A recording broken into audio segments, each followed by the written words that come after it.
The future is here already. It's just not evenly distributed. Yet. Today's world teems with innovation. The nexus of hardware, software, and human ingenuity promises a revolution in possibilities. What does tomorrow look like? Witness Future Proof. Your host here, Eric Kavanagh. And what a crazy year it's been, huh, folks? 2021 is almost in the rearview mirror. And today we're going to talk about some trends, some predictions with a couple of experts. Actually, we have 3 experts total on the show. One was pre-recorded. Our buddy from Datafold will be in our podcast bonus segment. We also have David Blaskowski from a company called Helios Data, and our good buddy Joseph Grax from a company called, Joseph Gaska from a company called Grax. But first, I'll throw out a couple of predictions of my own. Analytics obviously are going to be everywhere. Analytics drive the information economy. We're moving past just data as the fuel. You really have to get the insights and let that drive your changes. I view process mining as a huge, huge win for organizations. I think it really is the key to digital transformation. We got a number of vendors doing work in the process mining space these days. Of course, Celonis is at the top, but ASG is doing some work in that space and a few others as well. That's a big deal. AI, of course, is everywhere. And we're seeing lots of different vendors come around as the sort of foundational solution for being able to leverage AI. Because what do you need? You need lots of data. You need clean data sets that you can trust. And you have to be able to process them, get access to them, and process them in a timely fashion to build the models and to deploy the models, and then to change out the challenger models when the production models aren't doing what you want them to do. So that, of course, is a big deal. Data fabric is a huge deal. Data mesh is a big deal. We're going to be talking a lot about those in the coming year for sure. And really the synthesis of all these different technologies. I think the concept of confluence is really coming to play these days as we leverage the power of data to change our businesses, to change our business models, and to invent new business models, quite frankly. I think a lot of companies did a great job during the last couple of years weathering this pandemic, which has affected all of us in countless ways.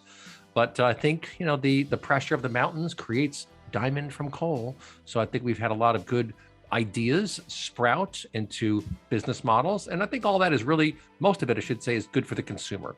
Privacy, we'll talk about privacy as well on the show today. Lots of issues there. Is privacy dead? We had a show the other day where we talked about how privacy will be for the rich. And that may be the case. That may be true. So we'll see. But with that, let's bring in David Blaskowski from Helios Data. David, tell us a bit about yourself and your company, and then give us some of your predictions for 2022. Wonderful. Eric, thank you so much for the opportunity to end the year here with you and to talk a little bit about 2022. Look, David Blaskowski, I'm the head of strategy for Helios Data. We're a startup based on data, focused on data sharing, enabling secure and compliant sharing of personal data by enterprises for analytics, for operations, and for, scary word sometimes, monetization. We're based in the Bay Area. I'm sitting here in the Boston area. So, we're even before the pandemic, we were operating kind of virtually. Just by background, kind of a mixed background for this space. I'm a economist by training, and finance by education. Also a strategist. I did the McKinsey shtick and others, trying to stay as far away from things like data and technology, except to use it for doing analyses. I spent some time in the publishing area at McGraw-Hill, including at Standard & Poor's, where data was, just the gold, as some would say, the new oil. Choose your phrase. Again, hated tech, hated the mechanics of data, loved the benefits of it. Then the day came when I got a call from the chairman of the Securities and Exchange Commission to come on over and change all of their filings into data, something that some of you may know as XBRL now. Sort of, it's kind of like, those of you who know a little bit of astronomy, it's kind of like passing the event horizon of a black hole. I just got sucked in from, finally, I'm being spaghettified probably as we speak, if it looks a bit funny. But, where the issues were, how do we get data to actually work and to at a very high level, legally and otherwise? All kinds of stuff we can talk about later through there, but it brought me into not just standards, which were very important, but also governance of data, so that whether it's the SEC or an investor trying to interrogate a 10K, how to make sense of it and how to be able to rely on it. When I finished that time, well, privacy was popping up as the big issue. And I made the move over to privacy, which needs and still needs desperately the same challenge of making the data not just safe so you don't get sued, but now how do you make it safe to use? And that's the problem that we've addressed at Helios Data. So just a bit about me. Back to you, Eric. Yeah, and so you teed up a number of different issues here that I think we should dive into a little bit, and so I'll get on that here. Thinking about privacy, that's a real issue.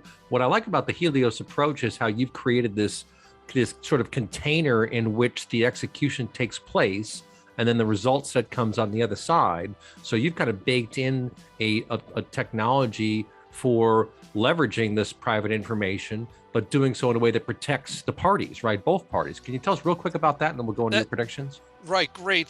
So yes, that's what we do. Actually, there are two technologies that were pre-existing that we kind of brought together. One, as you referred to, is the secure enclave, or what's known as confidential compute, where you can bring together an algorithm or an analytic and data. And once it goes in, it's kind of like Vegas. What goes in, what happens in Vegas stays in Vegas. What happens in what we call our in the secure enclave stays in the enclave. Only results come out. But what we've married to that, right? So no one can see what's going on. Data is never exposed. But to cover the data going in, the data going out, and to provide metrics all around the data about the processing, is that we brought in something called a digital contract. It used to be called maybe a smart contract, but that got sucked up by Ethereum and the blockchain. We're not talking about blockchain. We're talking about code-enabled contracts that are able to incorporate terms from the legal contract, the old paper thing, as well as technical terms from the processing, from the technical environment, who's using it, who has access to information, so that we're able to absolutely ensure that information coming from a data controller, that it's only able to come in from the agreed upon places. It's a contract, mind you. And what takes place in the algorithm, in the container that we talked about, is only happening with an algorithm. By the way, we've fingerprinted that algorithm, and we've included that in the contract. So you can't use another algorithm. You can't, because you don't have access to the data. You can't store it kind of on a thumb drive just in case. We've made it impossible for data to be shared, misused, misappropriated, abused, or otherwise used in a risky way. So, at the end of the day, by using these two technologies, digital contracts and secure enclaves, we've made it possible for companies to take the risk. So the risk out of data sharing, whether internally for models or externally for digital marketing, to be able to cut the costs of being able to put together a contract, such as all the due diligence costs and the technical auditing that needs to be done before a controller will let their data be used. And finally, third, to cut the time to production, the time from the time that it would take to develop an agreement, by taking all this mess out and making it impossible for data to be shared. Privacy by design, brought to what we call the usage risk aspect of data privacy. Yeah, this is really interesting, and it leads into a prediction for 2022 of so-called first-party data. We had a company on a show a couple months ago who work primarily with media companies, and what they do is they come in and they help you understand what first-party data you have and then what you can do with it. And I say this because a couple reasons. Number one, this whole issue of third-party cookies going away. I guess Google extended it a couple years, but still straw in the wind. And that's been one of the most effective ways to track people and learn about people around the web. So if that's going away, that's pulling the rug out from marketers everywhere. But at the same time, we do have all this alternative data, as it's called in the financial services world, where every last bit of data of every last person in the country has been brokered and rebrokered again, time and again. And so one of the trends that I've seen coming for a while now, I think it'll mature in 2022, is this whole capability of just buying analytics or renting analytics. I'm a manufacturer of clothing for men, for example. What are the hot colors? What do people want in the Boston area versus Maine versus Los Angeles or whatever?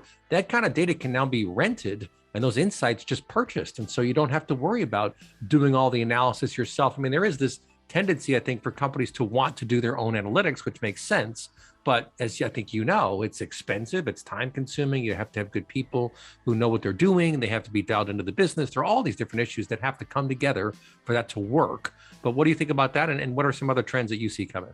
Well, and what you're saying certainly makes sense. However, you have the challenges of, can data be re-identified, right? Is the usage of the data still one that especially in Europe at this point, and maybe in the US at some future time, where any use of the data may need to gain consent? So what you might have is I would be predicting that you might see some of these, that third-party data is going to be going away or diminishing, despite the very best efforts of intermediaries to keep it alive. And to the point you started at, that first-party data is going to be what companies are going to start to excel at building relationships with their customers, gaining their confidence so that they can share that data, and maybe even moving to another concept that's been out there called zero-party data, which is that if you build a close enough relationship with your customer, that they might be willing to volunteer additional data.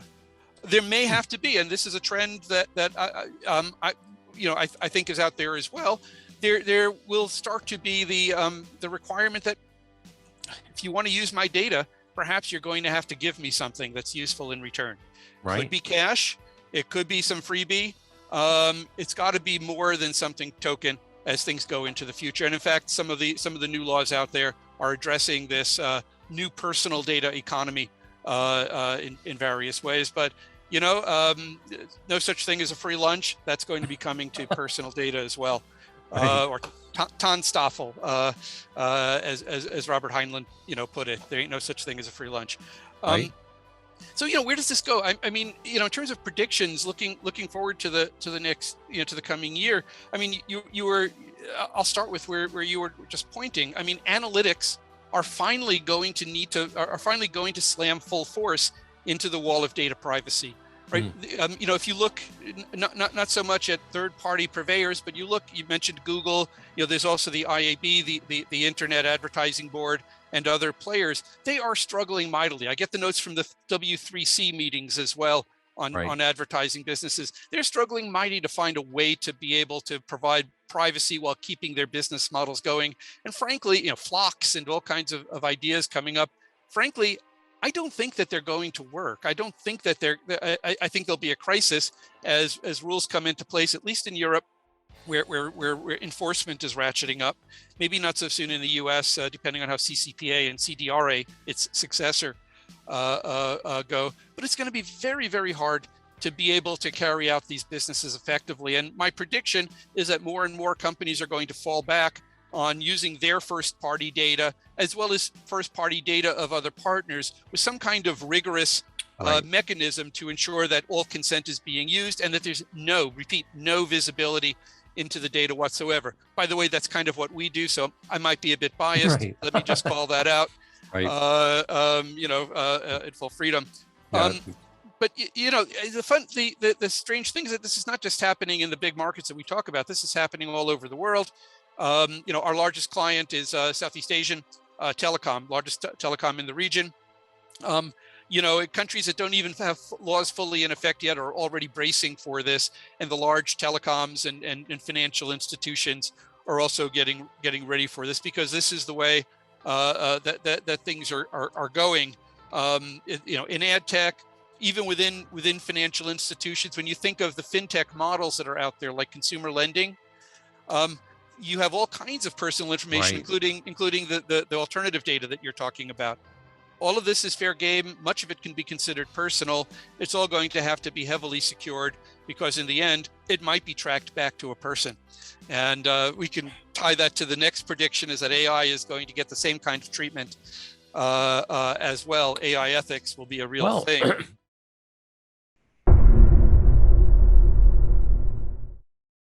December 30th, it's real. Tomorrow is the last day of the year. And then 2022 is upon us. We're talking predictions. We just spoke with David Bleskowski from Helios Data. Next up, Joseph Gaska from Grax. Joseph, welcome back to DM Radio. Tell our audience a bit about yourself and your company and what you're doing in the data space, and then give us some of your predictions. Thanks, Eric. Appreciate it. As always, it's great to be on. Grax is all about protecting your SaaS data. It's not only just about data protection from a tactical obligation of if something bad happens, how do I recover from it? But also protecting your historical data and how can I reuse it? Now we talk about historical data. You guys mentioned analytics earlier on. How do I get and collect and protect my data so I have access to it to use in the AI of my choice, the machine learning of my choice? When I protect it, it's also protecting the optionality of where do I want to use that data. It's actually breaking down the protected closed ecosystems that people are forming in these SaaS communities, saying, not only protect my data that I can recover from it, but how do I want to reuse it? And that's really where it comes down to. And that's where Grax is founded about how do I protect myself, protect my future self, and saying I have optionality of reusing that historical data. And that was a premise of why we founded Grax and how we built the technology that's underneath it itself. Yeah, I love this. How do I protect my future self? That's cool, man. We got to get that on future proof. And it's really the truth. It's, as Moore's law is driving down the cost of compute and the cost of storage, taking every version of data that you have allows you to use AI and machine learning to do basic things like variance detection, anomaly detection. All of that is based on historical data. Now, when Grax set out to protect companies, when you turn Grax on from day one, that's your day one, your day zero. You're starting to collect or record everything you're doing. Think of Grax as your black box of your SaaS data. We're collecting and protecting everything that you own. And the biggest thing that we set out when we built the architecture, and this was critical when we thought about it, we said, okay, if we're going to protect companies, we're going to protect the data, collect the highest fidelity, highest frequency of their historical data. But not only are we going to protect it, we're going to make sure that the customer owns it forever. It's in their cloud of choice. They bring their own cloud. That's day one. We don't want to hold companies hostage. We want to protect them. And when we set out to do our best intent, we want to protect them, store all their data in their cloud of choice that they want. They can choose where they want to use any machine learning or AI. If I want to store it in AWS and use it in Azure, fantastic. If I want to use it in Snowflake, fantastic. Highest fidelity, highest frequency. But this is really where it started off. We said, okay, if we're going to protect customers, we want to make sure we maintain the chain of custody of data. This is critical when we set out. Data never leaves their environment. We maintain that chain of custody and we make sure that customers can prove that if they're audited. Now, this is really where it stems from. Okay, when we set out to do this, we really set out, this was the basis of when we launched. We work with the biggest global companies from around the world. And it's, whether it's an industry, regulated industry in financial, healthcare, or even government agencies, they chose us because data never leaves their environment. We are not another SaaS provider that takes your data from one SaaS application and locks it in our cloud. No, we put it in the customer's cloud. It stays there, they retain it forever. And that was critical job one of kind of launching Grax and getting it off, and that was critical. And that's really where it comes into my predictions of where the world's going and kind of how the data and the critical pieces of it. That's where we started. That's current day one. We started there. That is our goal. We live it, breathe it, and eat it every single day. Now, one of the biggest things with data, I think, Dave mentioned it earlier, is trust. How can I trust this data? As you mentioned it earlier too, is, what the world's coming down to now is not only do I trust my data, how do I make sure that I can look back at the transactional chaining of the data? How do I look at the lineage? Where did it originate from? How can I make sure the proof, the signature of who had that data and where it came from that I'm using, and how can I prove it? Sure. You've seen it in the world today. Like, how do you prove it in where did the data originate in the political systems during the election cycle? How do you know where that data originated from? That's right? Yeah, it's huge. This is a huge issue. Go ahead. You're seeing the birth and people having this discussion in blockchain. Yeah, blockchain was the hot piece to talk about because the financial equivalent of how do I chain these transactions so I can prove where it came back from. Well, guess what? Now that data is becoming that valuable, and proof and auditability of origination of data is that critical. My prediction is not only saying, okay, chaining the data and looking at the data itself from financial transactions, but if you want to, you mentioned it earlier about YouTube and authors' rights. How do I prove where this came from and the distribution? How do I follow that back? If you want to monetize that money, if data is being distributed, you have to be able to track that chain of data and the distribution so you can monetize that. That chaining of data is already here. It's already upon us. People are talking Web3 and how are we looking at all of those pieces. This is the most critical piece, and data protection is going to lead that and say, okay, if you're going to protect my data and you're going to make sure that you can prove the auditability of that, chaining that data, not only from transactional or lineage, is one of the most critical pieces of our system that we've built. And of people's right now saying, okay, not only can you prove the data, and we have every single version of data, we are transactionally chaining that data together. So when you want to build analytics on historical data, we can chain the transactions so you can show the trending. That's basic 101 in analytics. But when we built the kind of historical repository of what is Grax, chaining it together was critical. So I think, and you're going to hear it in 2022. Well, the first prediction I think we should all say is this pandemic's coming to an end in 2022. Let's just say that's the number one. Let's say it and believe it and make it so. Let's just say that one. But I think you're right. But my biggest piece is the, as I've said, data creates data, right? So historical data and knowing the transactions between A and B, and not only the A and B, but distribution of data and who's read it and who's looked at it and who's viewed it and how those transactions are happening. That is the most critical piece, and especially when it comes to historical data. When you're taking historical data and you're taking data point A and data point B, how do you know that they didn't eliminate two versions between A and B? And that really should be D, because that skewed the metric set. Yeah, right. These two pieces. Well, certification of data. So I think you're really onto something here that's pretty important, because again, in a world where deep fakes are going to be everywhere, they're already happening now.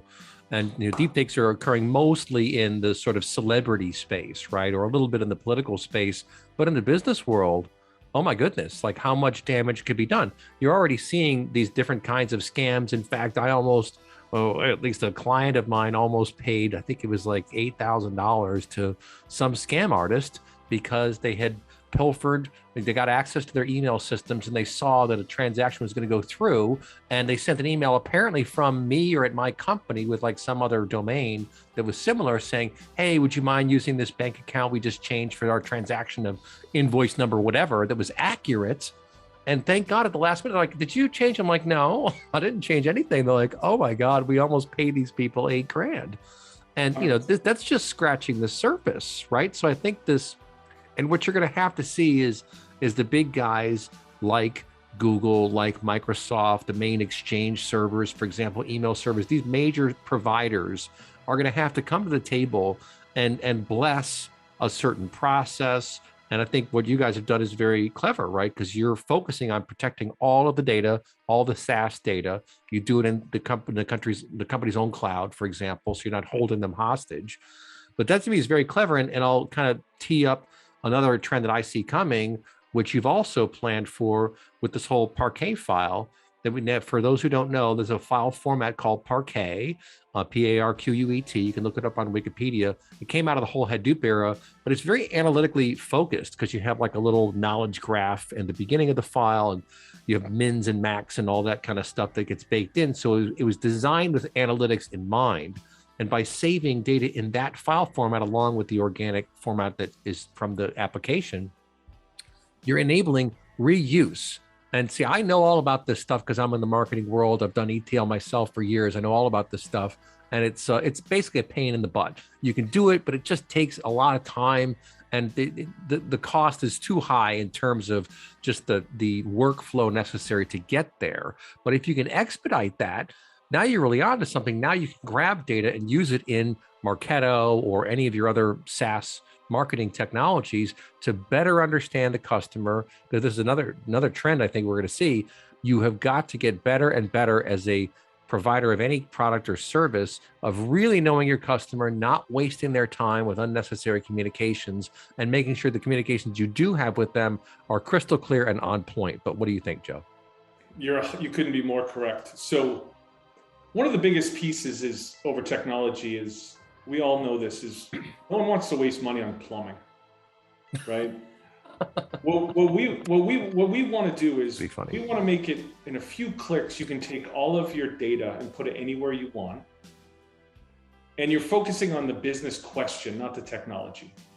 So if you're going to ask questions to an analytics tool like Snowflake or like Redshift, or you want to use QuickSight, or you want to use Tableau, the historical data is the foundation of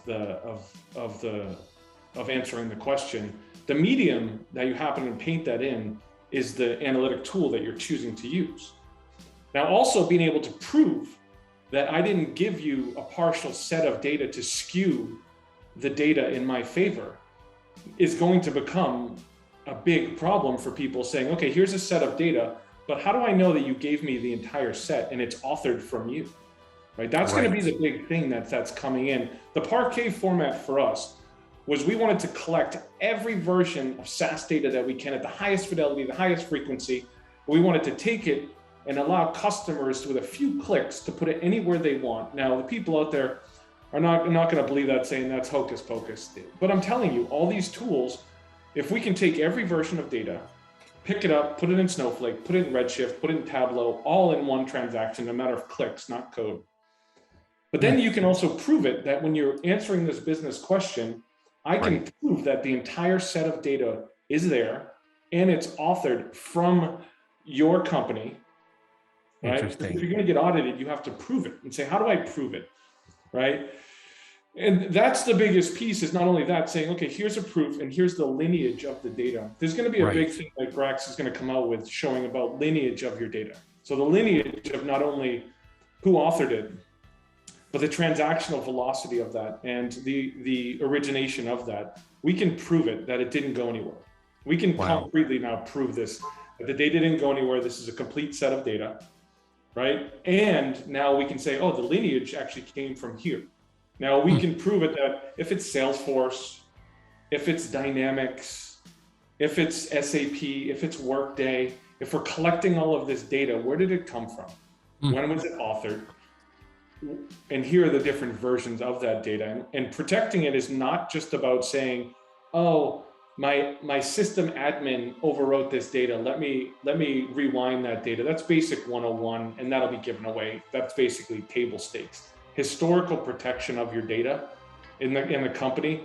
You're going to see a lot of movement in the metadata about data coming in 2022, and it's chaining, transactional, what we're calling is transactional chaining, right? And we're calling lineage of your data. It's there's three-dimensional, almost four-dimensional of your data with time series and kind of the different people that are touching it.